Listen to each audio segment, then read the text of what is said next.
Esta es la tutoría sobre muerte encefálica para los estudiantes de la tecnología en radiología e imágenes diagnósticas de la Escuela de Ciencias de la Salud, al curso Morfofisiología. Mi nombre es Adriana Segura Vázquez. Vamos a hablar básicamente del tema de muerte encefálica como un recurso de aprendizaje para comprender los conceptos esenciales de la morfología y fisiología del sistema nervioso. Así que el propósito de aprendizaje es reconocer las principales estructuras del sistema nervioso y sus funciones mediante el concepto de la muerte encefálica.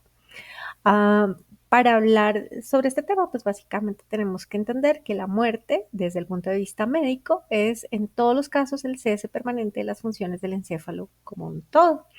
La muerte, pues en realidad ocurre todo el tiempo en procesos celulares de apoptosis y de recambio celular que implican que hay muerte en el cuerpo y nacimiento de nuevas células, pero en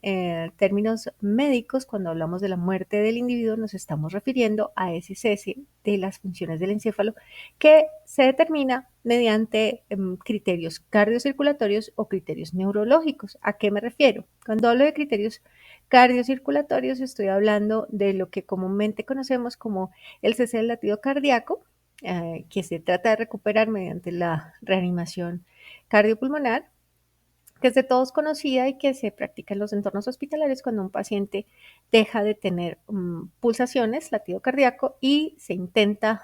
mantener la perfusión del encéfalo mediante esas compresiones en el pecho para que no muera el encéfalo, porque en un lapso de 5 a 8 minutos más o menos el encéfalo, pues al perder la circulación sanguínea y el oxígeno, eh, pierde de manera irreversible sus funciones, de tal modo que a veces después de una reanimación exitosa en términos de recuperar el latido cardíaco, de todas maneras la persona ya ha fallecido porque se pierde la funcionalidad de ese encéfalo. Cuando hablamos de criterios neurológicos, entonces nos referimos a esa determinación más puntual de la lesión del encéfalo. Y estamos hablando de un proceso más largo que en vez de tomar unos minutos, puede tomar incluso días y tras el cual se puede preservar de manera artificial el latido cardíaco en una persona ya fallecida que cumpla con esos criterios neurológicos por los cuales se constata que la pérdida de funciones del encéfalo como un todo es permanente y tiene una causa clara. Am, es importante que entendamos que no es todo el sistema nervioso el que pierde su funcionalidad, sino que se trata de una parte del sistema nervioso central. El sistema nervioso se divide en central y periférico, y en el sistema nervioso central pues hay dos componentes principales: el encéfalo, que está contenido por el cráneo. Entonces, cuando hablamos de encéfalo, estamos hablando de las estructuras que concretamente están dentro del cráneo, en la cabeza, y cuando hablamos de la otra estructura del sistema nervioso central nos referimos a la médula espinal, que también está rodeada por hueso, en este caso por las vértebras de la columna. Y todo lo demás es el sistema nervioso periférico, que no está contenido en hueso, sino que pues se conecta a través de los nervios con las diferentes estructuras, aparatos y sistemas del cuerpo para regular las funciones y mantener la homeostasis. En términos funcionales, también tenemos dos tipos de sistema nervioso: el somático y el autónomo. Cuando hablamos del somático, estamos hablando básicamente del sistema nervioso que se encarga del control voluntario de, el aparato muscular para efectuar movimientos que son de orden voluntario, como caminar o la expresión facial, en tanto que el sistema autónomo, que se divide en simpático y parasimpático, como veremos más adelante en el curso, pues es involuntario y se encarga de asuntos como controlar el ritmo del corazón o el tamaño de las pupilas, para lo cual no tenemos que pensar ni tomar decisiones. Volviendo al encéfalo, que está relacionado tanto con el sistema somático como con el sistema autónomo, pues se trata de este componente localizado dentro del cráneo que tiene varias estructuras, que son el cerebro, el cerebelo y el tallo, básicamente. Es importante mirarlas con más detalle, cosa que también haremos en las próximas semanas del curso, pero pues cuando nos referimos al cerebro, pues estamos hablando de la corteza cerebral, el tálamo, el hipotálamo, el hipocampo y la amígdala, donde se integran funciones complejas y se procesa información sensorial, se efectúa el control motor voluntario, pero también se procesan la memoria, los pensamientos, el lenguaje y las emociones. En el cerebelo, lo que se procesa sobre todo es la coordinación motora, el equilibrio y la postura, así como el aprendizaje de movimientos finos. Y cuando hablamos de tallo cerebral, estamos hablando de tres estructuras: mesencéfalo, la protuberancia, también llamada puente, y el bulbo raquídeo. Y allí pues tenemos el control de funciones vegetativas más básicas que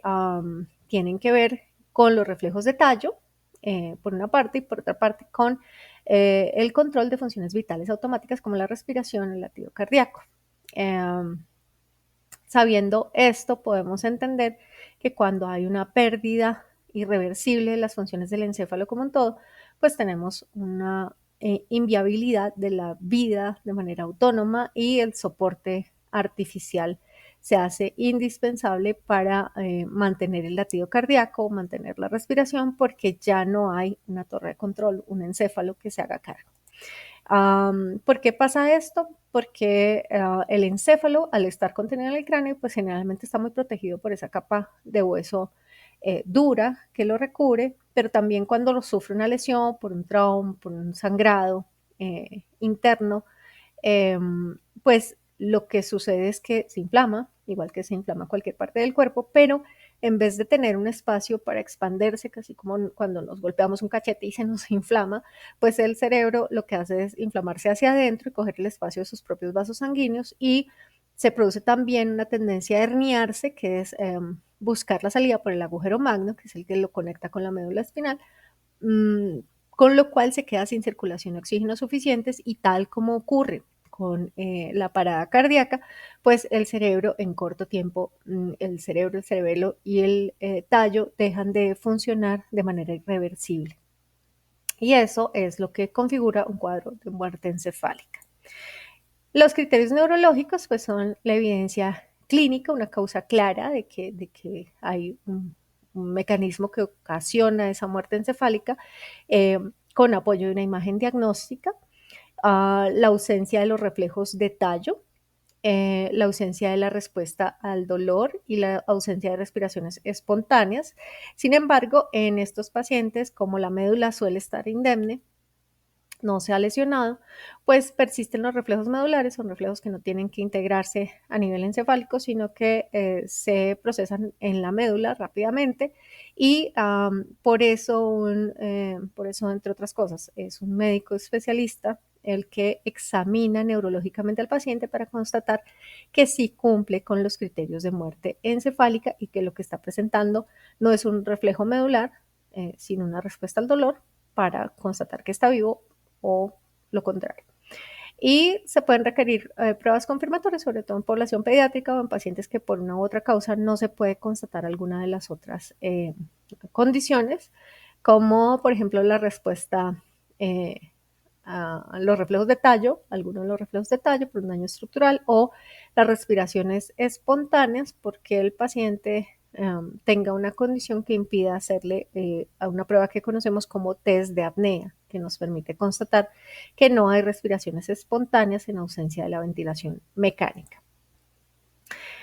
Después de esta información, yo sé que una persona no ha muerto si, por ejemplo, parece muerto, pero responde a un estímulo doloroso. En ese caso, pues está integrando información en la corteza y por tanto sigue con vida, o tiene una lesión endocraneana, pero aún así se preserva la perfusión y la actividad cortical, sea porque le han practicado, por ejemplo, una cirugía de craneectomía descompresiva, que consiste en quitar parte del hueso, parte de la calota, para que el cerebro tenga a dónde expandirse mientras sufre la inflamación y no coja el espacio de sus vasos sanguíneos ni se hernie. Y eso muchas veces salva la vida de este tipo de pacientes y permite que, a pesar de una lesión compleja, el paciente sobreviva. O por ejemplo, cuando un paciente no tiene el corazón en el pecho, pero su encéfalo sigue vivo, porque hay máquinas de perfusión extracorpórea que permiten suplir la función circulatoria del corazón en tanto se hace, por ejemplo, un trasplante cardíaco u otras cirugías cardíacas de alta complejidad. ¿Qué otro ejemplo se les ocurre o creen que podría ser el de una persona que está aparentemente muerta, pero no lo está? O al contrario, ¿qué inquietudes les genera esta concepción de la muerte como la pérdida permanente de las funciones del encéfalo como un todo? Am, para el aprendizaje colaborativo nos vamos a agrupar de a 5 personas para investigar cuáles son las imágenes diagnósticas más utilizadas para documentar las lesiones del encéfalo y vamos a preparar una exposición breve sobre ellas en un video de máximo 3 minutos. Vamos a formular por lo menos 2 preguntas relevantes sobre el sistema nervioso para que nuestro tutor del curso nos ofrezca en el foro la retroalimentación que corresponda. Y por último, escaneando este código QR vamos a poder acceder a una breve evaluación de 5 preguntas de selección múltiple que nos permitirán verificar nuestro conocimiento adquirido durante esta tutoría. Como conclusiones, quiero que quedemos con 2 cosas, que el encéfalo comprende las estructuras vitales del sistema nervioso y posibilita la vida, aunque no es el único órgano vital, y que interactúa con los demás sistemas y aparatos del cuerpo para preservar la homeostasis y crear nuestra experiencia consciente. Como referencia usamos la última guía de la Academia Americana de Neurología para la determinación de la muerte por criterios neurológicos, tanto en adultos como en población pediátrica. Muchísimas gracias por asistir. Espero que hayan aprendido algo muy interesante hoy que los estimule a seguir aprendiendo sobre el sistema nervioso. Nos vemos pronto.